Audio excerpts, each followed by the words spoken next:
You're listening to the Meet the Farmers podcast with me, your host, Ben Eagle. Please remember to subscribe to the show wherever you are listening.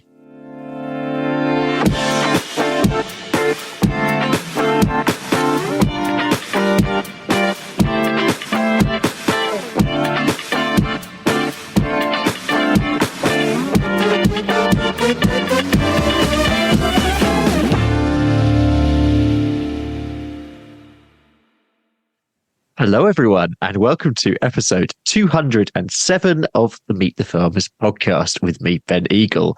We are heading to Ceredigion in Wales today to meet my guest, who is a dairy farmer, consultant, writer, and Nuffield scholar.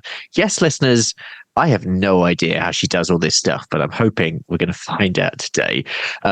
So Anna Bowen, who is my guest today, her CV is, I'm going to say, it's beyond pretty impressive, and she clearly makes the most of her time. She's a director of Symbiotic Farming Limited, which is contract-based, and they milk 300 cows on a grass-based spring block calving system. She's also a freelance writer and journalist and has written for a range of rural equestrian farming, sustainability and women's lifestyle magazines and websites, as well as doing some PR work. The list continues. She's also a consultant, full-time consultant with the Anderson Centre, specialising in dairy, but also covering sheep and beef grassland systems. Her Nuffield scholarship is titled, "Can the UK improve the ethics of its dairy calf management while retaining profitability?" So we're not short of things to talk about today. And it's been one of those things of where do I start? Where do we start? But Anna, welcome to the podcast, first of all. Thank you for coming on. It's very exciting to have you here. Hi, Ben. Yeah, thanks for having me. It's great to speak to you. Oh, great. It's great to have you on. Where shall we start? Let's start by going right the way back to the beginning. So you grew up on a dairy farm in Carmarthenshire, I think, where your brother and father breed pedigree Holsteins. But what was your life like growing up? Yeah, so I grew up in Carmarthenshire, so it's about an hour south from where I am now. So for those who like geography of West Wales, isn't that hot? If you kind of get to the end of the M4 and drive for another half an hour, you'll get that. And that's where my brother and father farm there in partnership now, and my grandparents are actually still involved as well. And it's a family farm. They breed pedigree Holsteins, and my great-grandfather started breeding pedigree black and white stocks there in 1924. So it's one of the oldest herds in the UK. Wow. Yeah. It's a good dairy heritage. So it was probably, I hate saying, I shouldn't actually say it was inevitable that you'd end up in that, but definitely must have been a big influence. Yeah, I mean, I never really thought I'd be in farming. It was never, although it was obviously there. And, you know, my maternal grandfather was a pedigree Holstein breeder as well. So I kind of got it from both sides, which as a spring block carver, I guess I've kind of really stepped away from that. I've gone into a very different system, and there's lots of kind of, I would say, conflict between the two systems, but they don't very often get together. But yeah, I never expected to work in agriculture at all, really. It's very much pushed down a sort of academic route. So it was never expected of me. I started working for a spring block calving consultant, a consultant who specialised in spring block calving herds then when I was 14, but very much as a kind of Saturday job, holiday job, and didn't really think there'd be a future for me in that sector. But working for him, it gave me like a completely different side to dairy. So suddenly farms that were, spring block calving, extensive, doing a lot of work around like management accounts and monitoring budgets versus actuals, that sort of thing. And, that kind of really positive attitude that a lot of spring block calvers that we tend to have. So a lot more focused on inputs and what you can control rather than just thinking about milk price. So a really different mentality to it. And I was really attracted by the lifestyle that a lot of these farmers had. So back then, it's not so much the case now, but it was very much that you dried the cows off a week or two before Christmas. You were sort of skiing over the new year, which is a bit of a cliche, but a lot of them did do it. And then you had a dry January, and then you started calving in February, and it was hectic. And then the cows went out and they were kind of profitable and had a good lifestyle. So it was really, I saw those systems and I was like, there's a different way to do dairy. And it's a really positive way. But I didn't really think I knew that I wasn't going to suddenly wake up one day and have a springbok carving farm of my own. And I didn't really think I would have the sort of ability to work in agriculture on a practical level. So yeah, okay. I'm a bit surprised by where I am today. Okay. So with that in mind, was there something else that you sort of thought about doing or wanted to do, or was it, let's see where things go? Yeah, so it's quite funny actually, because I was tidying up last night and I actually found my old admissions letters and stuff. But initially I was going to be a vet. So I know that a lot of people are like, oh, I was going to be a vet and I didn't get the grades or I didn't get the place. But I got the grades and I got the place and I decided not to go. Okay. So that would have been probably where I ended up. I don't know what my other real options were. I think when I was very young, I wanted to be a vicar. I've got absolutely no idea why. Okay. Yeah, I still don't know why. It's pretty strange, isn't it? And then, yeah, that. And yeah, then I decided to go into ag instead. Yeah. And I'm guessing don't regret it. I hope you don't regret it anyway. No. But you did, so in terms of your path, you went to Cirencester, you did International Equine and Agricultural Management at Cirencester. So for anyone who doesn't know, what is degree in International Equine and Agricultural Management? Oh, it's a great degree. It was great fun. So it's a 3-year undergraduate degree at Cirencester. It's very unique to Ciren and it has changed a bit since I was there. So when I was there, it was like a mixture of equine science, equine industry, agricultural science, business management. There's a bit of like soil science and environmental stuff. And we did a foreign language as well. So I did French for 2 years. And I think they've actually taken that foreign language module out, which is a bit of a shame because I quite liked it. Yeah. And then we also did some international study tours. So the end of second year, we went to Kentucky for 3 weeks. And then the start of third year, we went to France and Germany for 2 weeks. And all the undergrad degrees at Cirencester have a placement as well. I think it was a 10-week placement. So that's between second and third year. Yeah. And you loved it so much that you then also did a master's in sustainable ag and food security. I'm sort of sensing a bit of theme from what you're saying at the moment, from your sort of slightly more academic sort of growing up as well, and then doing this as well, is sort of, but also the stuff you've done since as well. This idea of, I suppose, lifelong learning and learning itself as part of your path, I'm guessing, is quite important for you. Yeah, so I think one of I'll say fear, but one thing, I'd never want to be in the position where I don't want to learn anymore. So I think I've always wanted to know more about things, always wanted to be quite curious about things. And I really don't want to get to a point in my career where I'm not interested in things anymore. So yeah, I've always wanted to learn more and do more. And I guess the people I kind of look up to in farming, like I've got some clients who are like post state retirement age, let's say that, and they're still going on courses, they're still trying new things out on their farms, and that's where I'd like to be in the future. I've always wanted to be trying to do things better, I think would be an aspiration. Brilliant. So you left Cirencester. What was your vision after that? What did you want? I had no idea, absolutely no idea. So I did my undergrad and then I had a couple of different options for a master's, and I decided to go. Really, I went for easy route. I stayed on at Cirencester for another year. So I think if I had my time back, maybe I wouldn't have done that. It was good. It was good in some respects, but I had a research master's I was offered as well, and probably should have done that. So I came to the end of my master's and I was just really applying for all sorts of jobs.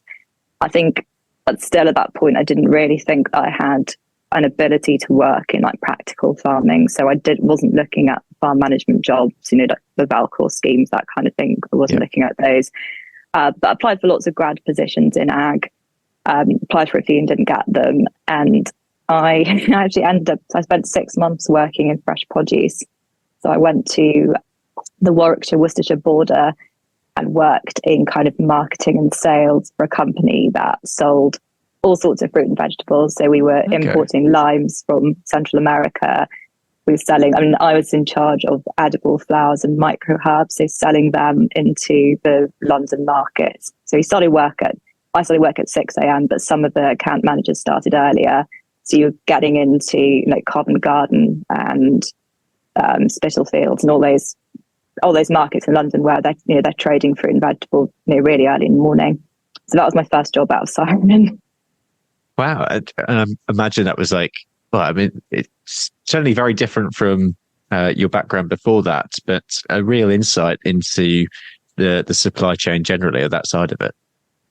Yeah, it was really interesting. So you were doing things like phoning the port in Rotterdam. So like, for those who don't know, like most of the fresh produce that comes into Europe, and this is pre-Brexit as well, but it comes through the big port in Rotterdam and then goes on to the UK. And then we had a warehouse in Evesham. So we'd go and then check the deliveries in Evesham and make sure that the limes were all good. So yeah, I've learned, like, if I go to the supermarket and look at limes, I know what like a good lime looks like and what a bad lime looks like. So that's skill. It's quite a good skill when you're making a gin and tonic. And yeah, it was really interesting. But I mean, I realised quite quickly that I've got absolutely no skills for sales. So I couldn't do like the cold calling, the trying to get people to buy more produce than they wanted. It's just not for me. So I left after 6 months. I moved to AHDB Beef and Lamb in Stoneleigh, and I spent 6 months as a genetic advisor for them. And then really realised that actually, like, beef and lamb's great, but I just kept looking at what like the dairy team was doing and thought, I don't really want to be in this sector. And then moved back to Wales. Once in team dairy, always in team dairy. Yeah, exactly. Yeah. This episode is being supported by our primary sponsor, A-Plan Rural. Why did I want to collaborate with A-Plan Rural? Well, having got to know them, their team shares my passion for giving a voice to farmers, and we are both driven to raise the profile of farming voices to a wider audience. So it seemed quite a good fit. Quite frankly, together we will be able to do a lot more. A-Plan Rural do a lot of work on social media themselves, sharing farming accounts and farming stories. They have a rural community blog which shares farmers' experiences, and they also support a growing number of initiatives that champion UK farmers, including this podcast. So a big thank you to A-Plan Rural for supporting Meet the Farmers. Talking of dairy, let's talk a little bit about your farming side now, because you contract farm with your partner, 300 springbok calving dairy cows, as we said at the beginning. Take us through your involvement with this side of things. Yeah, so my partner and I, we are contract farmers. So the farm and the cows are owned by somebody else. They're owned by two brothers. And we basically manage the farm on their behalf, and we own all the machinery. And we actually own two cows, which were gifts from my brother and father.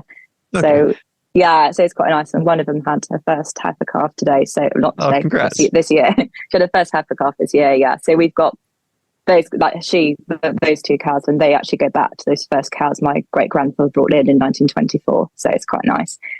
Yeah, so we manage the farm, and it's a contract farming agreement. So we share the surplus at the end of the year. It's how it works. And my day-to-day involvement, obviously, I work full time off farm. So this year has been a bit different because we had our calf rearers couldn't start until the beginning of March. So the first few weeks of calving, my partner and I were managing all the calves ourselves. And at the moment, we're kind of in between staff. So somebody left, and then somebody's starting at the end of July. So it's coincided with breeding. So I've actually, the first probably 4 or 5 weeks of breeding, I milked every single morning.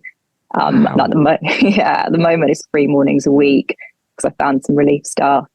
But yeah, what I do is a mixture. As I'm always milking through breeding. So I always milk every other weekend through breeding. Always do quite a lot through calving. I very much try to keep the people on the calves and the people on the cows separate through calving. So I'd kind of I don't say run because it sounds a bit more than what I do, but I kind of like manage the young stock team then. Although obviously if I'm away with work, my partner does, and I get quite involved in doing that. So usually weekend work and a morning or two a week.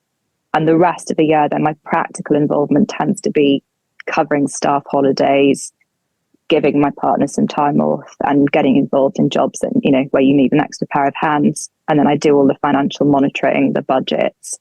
And then we work together on things like staff recruitment and strategic stuff. And then, like you say, you've got your consultancy work, which takes up a lot of time. So tell us more about that and how you specialise as well. Yeah, so I'm really lucky. I work for the Anderson Centre as a farm business consultant. So I started there February last year. So yeah, going back to consultancy, I did, when I finished that job with Signet, I did 2 years for a consultant in West Wales, the same person I worked for when I was a teenager. And yeah, now I work for Anderson's. So I'm based from home in West Wales, but I'd go to see farms all over the UK. So I spend a reasonable amount of time driving, although I'm trying to build a client base in West Wales. My specialism is dairy, so mostly spring block calving, autumn block calving, but I've got all year round calving clients as well. And I do a bit of beef and sheep as well. And I'm FACTS qualified, so I end up doing a lot of soil sampling and nutrient management plans. Run a couple of discussion groups. Yeah, it's great. I really enjoy it. And because I work from home, like I don't have a commute, so I work from the kitchen table, go out to farms as and when I need to. And I'm really lucky. I get to work with really, really great farms, and work with really great people. Yeah. Do you ever sleep? Yeah, I sleep really well actually. not for as long as I'd like, but I get into bed and I fall straight asleep. I'm not surprised. All days, that's for sure. You're also, your CV continues, you're also a freelance writer. Take us through, because you've written quite widely, so take us through who you've written for and what subjects, and I suppose what subjects you enjoy writing mostly about. So I started writing when I was at Cirencester. So I was a student ambassador, and I was offered the opportunity to do like a student column for Three Counties Farmer. So I did that. Did the Guild of Agricultural Journalists course between my second and third year, which was great. That was really interesting, and that really helped with stuff like the PR side of it, like writing press releases and things. Yeah. I did work experience with a local paper in West Wales, and also the South and West Wilts Standard, or Gloucestershire, or whatever, the local paper in the one who's got the office in Cirencester. I did a week with Horse and Hound as well, because I was an equine student. Yeah, in London. That was fun. I really enjoyed that. And then during my master's, I did a lot of writing kind of on my website. It was in that kind of heyday when people were, probably before people did like long format Instagram posts and stuff. It was still very much like blogs and things. Yeah. So did a lot there, and then got the opportunity to write for a couple of people from that, for free.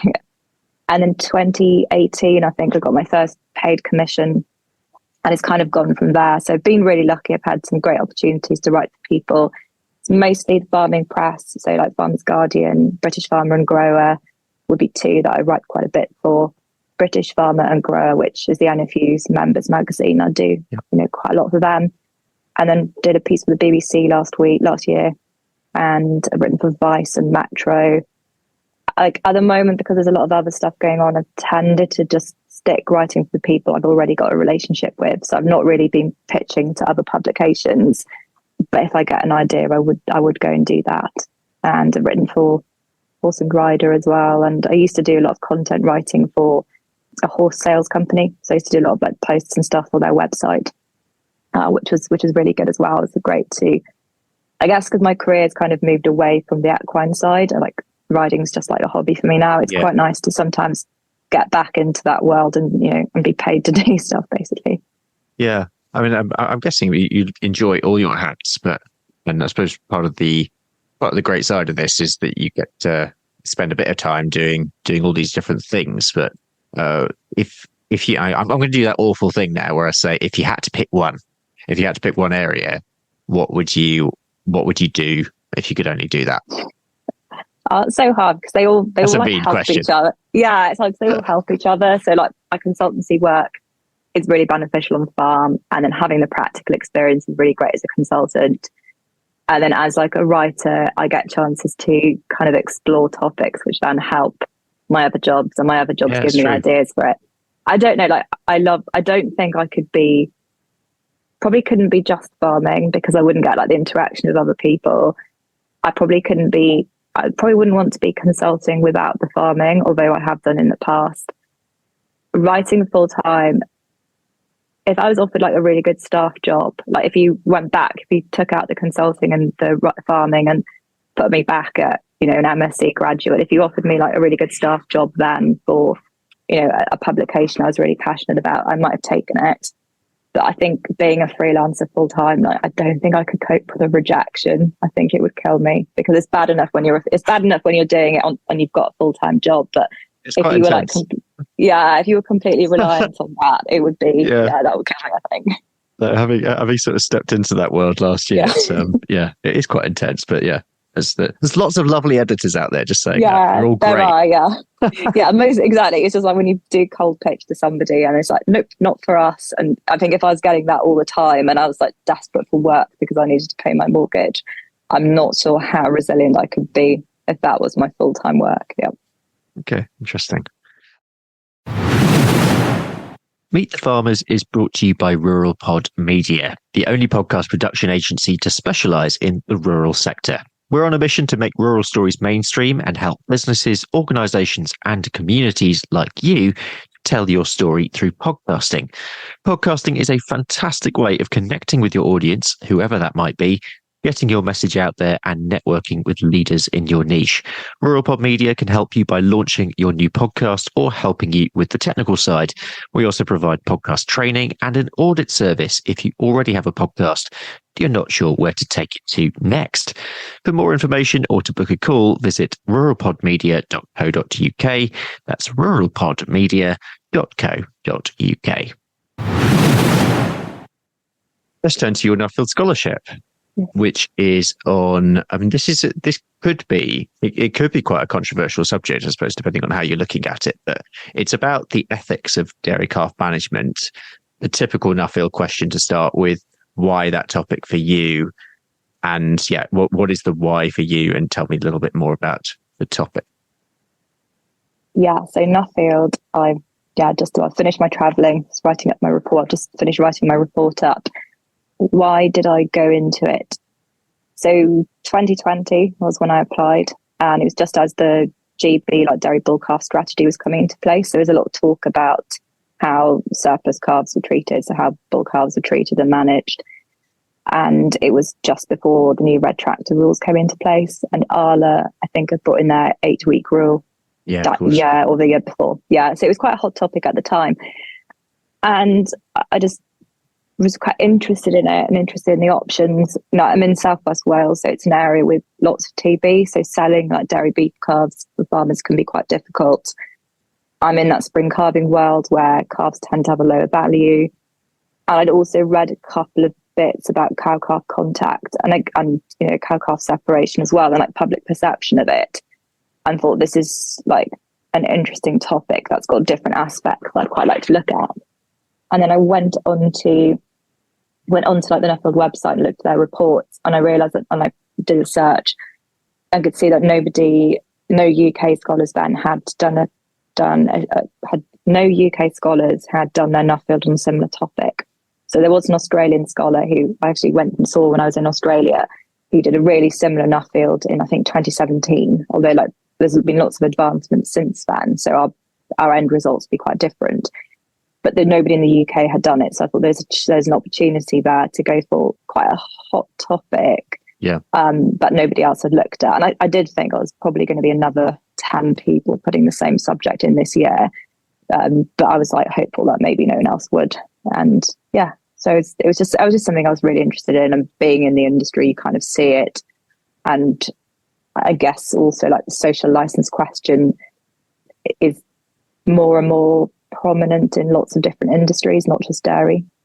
And I mean, you've done all your travelling, you've written your report now. So what? I'm not going to ask you what your findings were, but because everyone read the report when it's out. But take us through some of your visits, I suppose, and maybe some key takeaways for you from those visits. Were you surprised by anything? Yeah, so I was surprised by is the kind of direction my Nuffield took. So I actually looked at my application this morning because Nuffield applications closed on the 31st of July this year, and I've just been helping a couple of people with theirs. So I went to find mine to just remind myself of what I'd written. And it's very focused on dairy beef. So the options for dairy beef calves is really the focus. The countries I want to visit, there's a lot of stuff about going to like Roseveal enterprises and that sort of thing. And like really the direction my Nuffield took is I looked a lot more at cow-calf contact. My first trip was to Denmark, and they kind of like had all the answers about dairy beef. And then the cow-calf contact is really what I got really excited about. And I suppose that part of my Nuffield is also looking at lessons the dairy industry can learn from the racing industry about social license. And that became more prominent as well. Not so much because there's changes in racing, because racing's been really quite keen on social license for a long time, like well ahead of pretty much any other animal industry. Although, like, again, looking back at my kind of background in horses, I think the rest of the equine industry is now starting to talk about and think about social license a lot more. So you can see like a development in that industry. But yes, I think the thing that surprised me most was actually where my interests went, and also like the rate of progress in the industry in terms of dairy bull calf and dairy beef management, really raced ahead of me. So I went to 11 countries on 4 different continents. So it was really a lot of traveling, and it was absolutely brilliant. And I think the other things that maybe surprised me, but the kind of things that the take-home messages that weren't necessarily Nuffield specific, but were things like labour shortages across every country you went to in the world, and also like in every different sector. And also like really the impact of climate change. So everywhere I went, whether it was in like Sweden, where they've got the warmer temperatures means that like the structure of snow is different. So you haven't got small mammals in like layers in the snow, and that's impacted like the habitats and things there. And then other places it's got wetter, it's got drier, you've got irrigation in places you wouldn't have had irrigation before. You've got widespread droughts in like Alberta and Canada. So that was really like quite sobering. And I know it's quite ironic that you travel around the world on an aeroplane and then learn about climate change. But you could really see the impact on the ground level everywhere I went. Fascinating. Where do you see, in terms of changes, especially, I suppose, if we think of dairy ethics generally, but perhaps I'll leave it up to you to what you want to pull out to that, whether it's calf contact or whether it's the bull calf situation, say, or but where do you see the direction of travel going? So I think everywhere I went in the world was getting better. So wherever you go in the world, dairy industries are different kind of stages. So some countries are much further ahead in terms of ethics, whether that's because of public perception or socioeconomics or just the way the industry is structured. And then other countries have got different challenges. So there's still countries in the world where their kind of ethical issues are things like tie stalls or access to pasture, whereas countries like Norway are very far ahead in terms of cow-calf contact. So the future, I think we will, I don't think the issue of separating cows and calves is going away.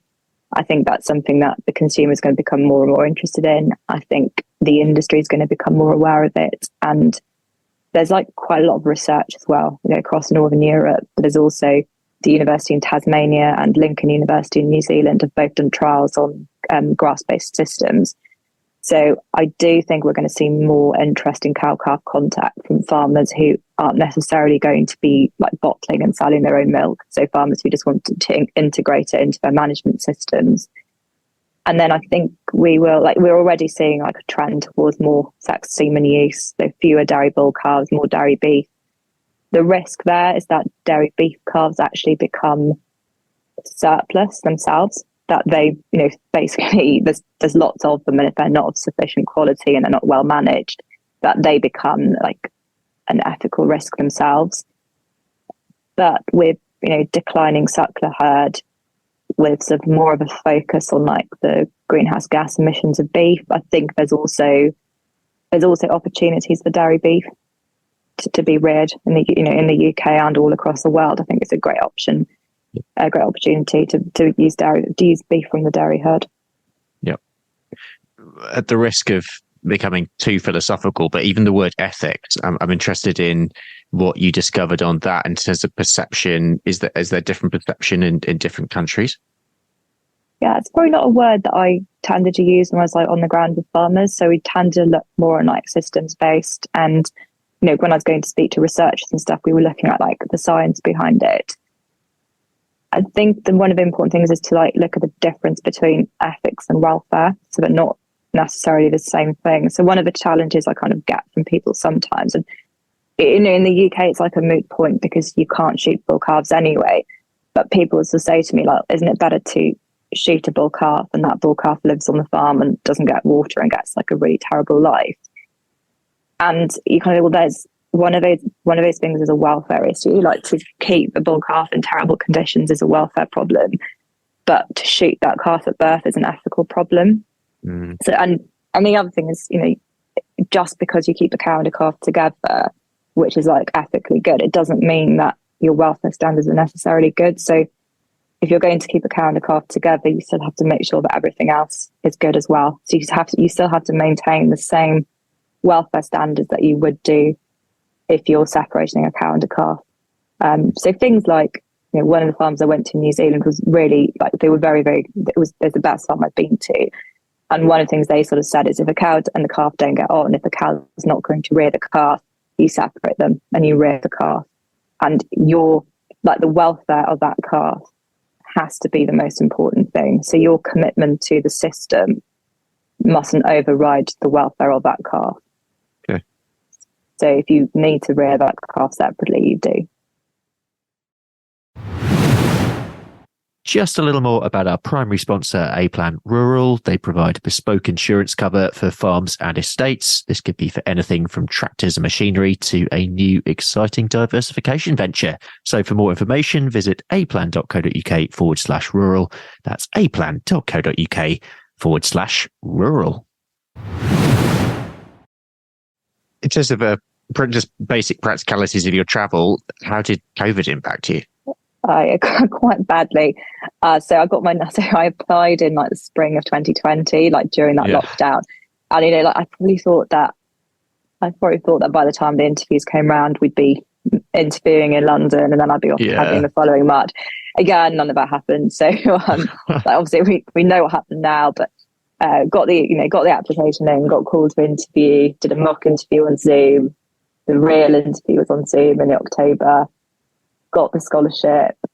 The conference, when they kind of like tell everybody who new scholars are, was in November. That was over Zoom.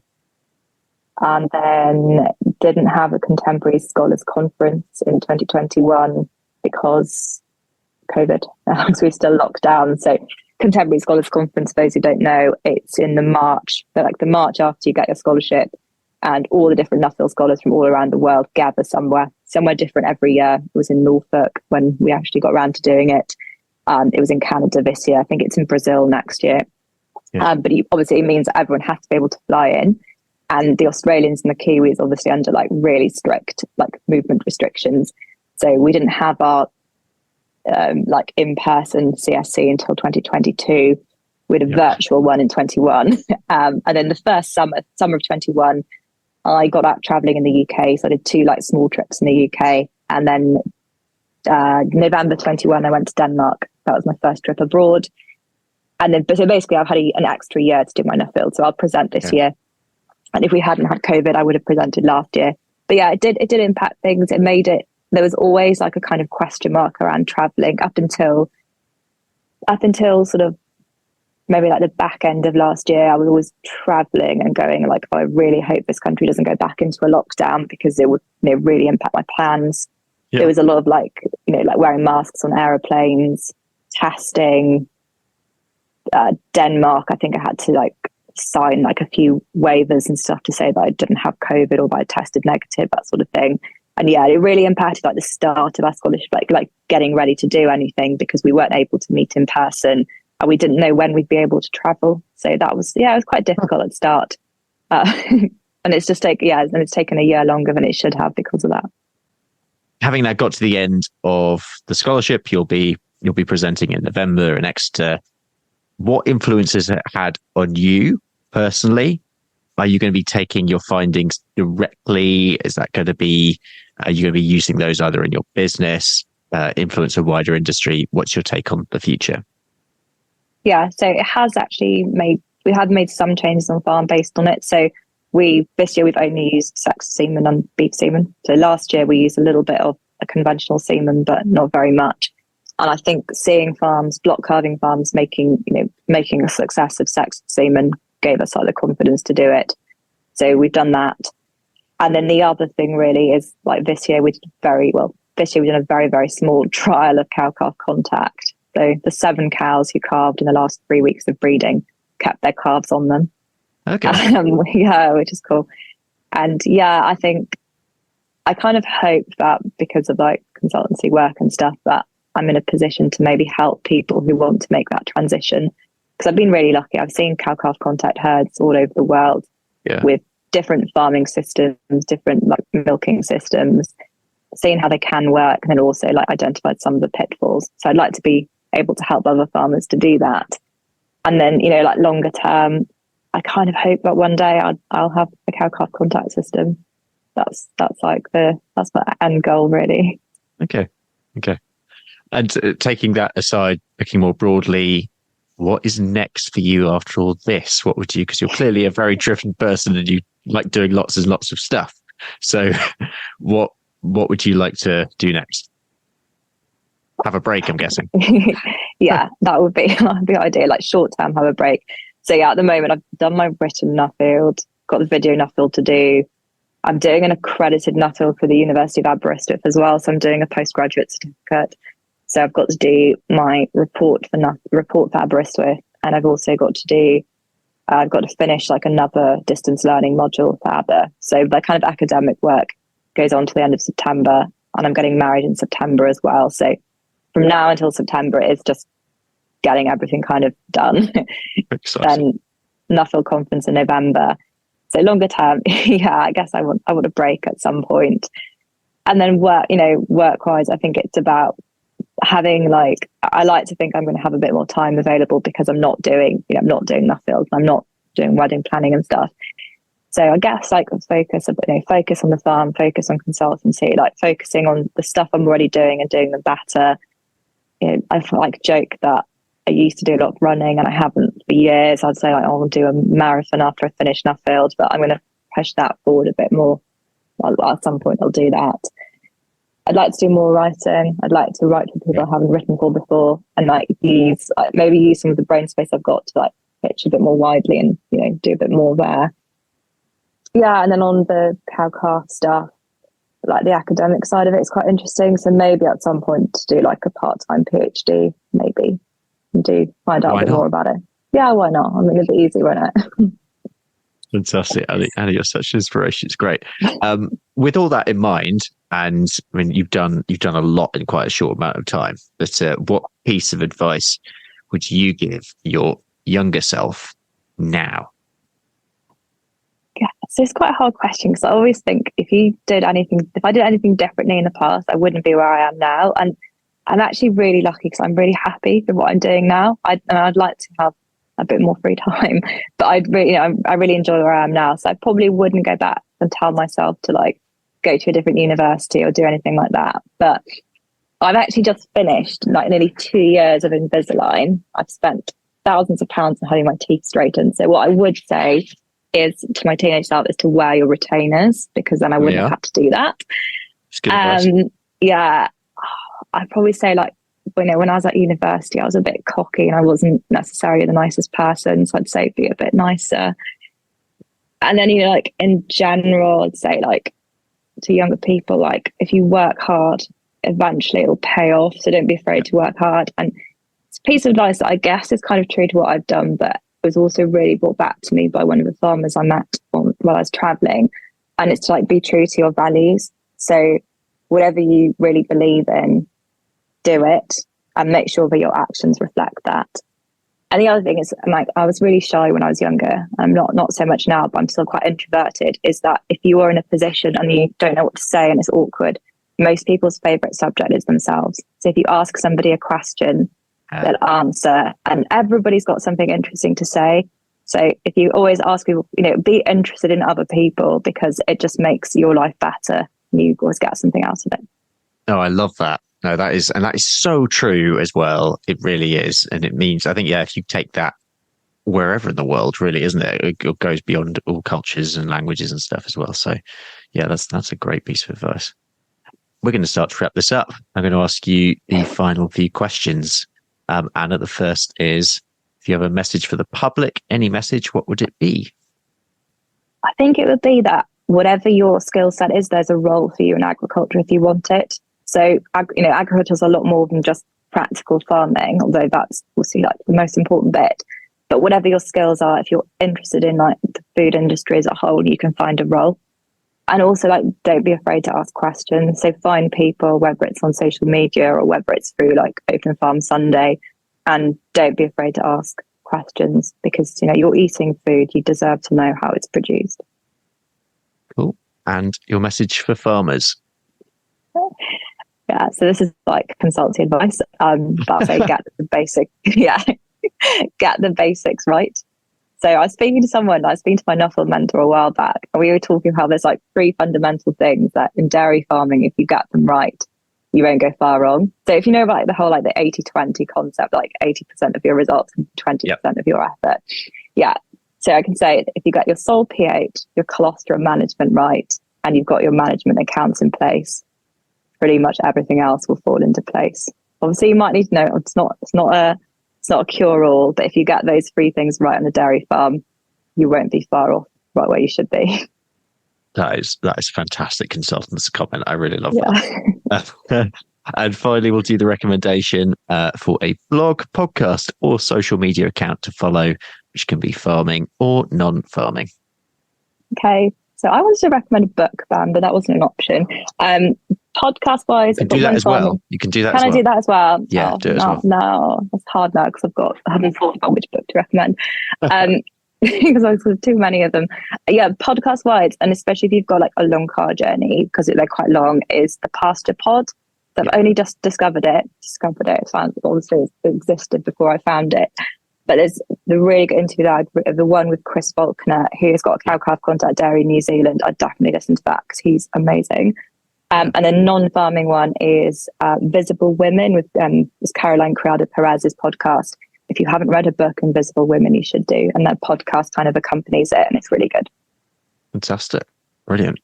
Oh, Michael's doing really well for recommendations at the moment. Pasture Pod is all over the place. Brilliant, but it's well deserved. So yeah, it's good. Always good to have a shout out for him. That's it. We'll leave it there. Anna, thank you for this. A huge amount, and I'm left as stunned at the end of this interview as I was at the beginning. Is just the sheer amount of stuff that you do, your drive, your determination. Keep doing what you're doing, and I think also, your work within dairy. I think it's a really, obviously it's a very hot topic, but I think there's going to be lots of ears come November that are going to prick up when you deliver your report. So, good luck for that, and good luck for everything else going forward. Thank you so much. Well, thanks for doing this as well. That is it for today. A huge thank you to my guest today, Anna Bowen, for coming on the show. If you haven't already, like and subscribe to this wherever you're listening. Leave us a review on Apple Podcasts or Spotify. Next time, we're heading over the Irish Sea, and I'll be talking to Tipperary farmer and fellow podcaster Noel Clancy. Thanks again to Anna for today, and to our primary podcast sponsor, A-Plan Rural Insurance, for supporting the show. See the show notes for more information, any links mentioned today, including Anna's fantastic podcast recommendations. For now, though, I'm Ben Eagle. This has been Meet the Farmers. Thank you very much for listening, and I hope you have a great week.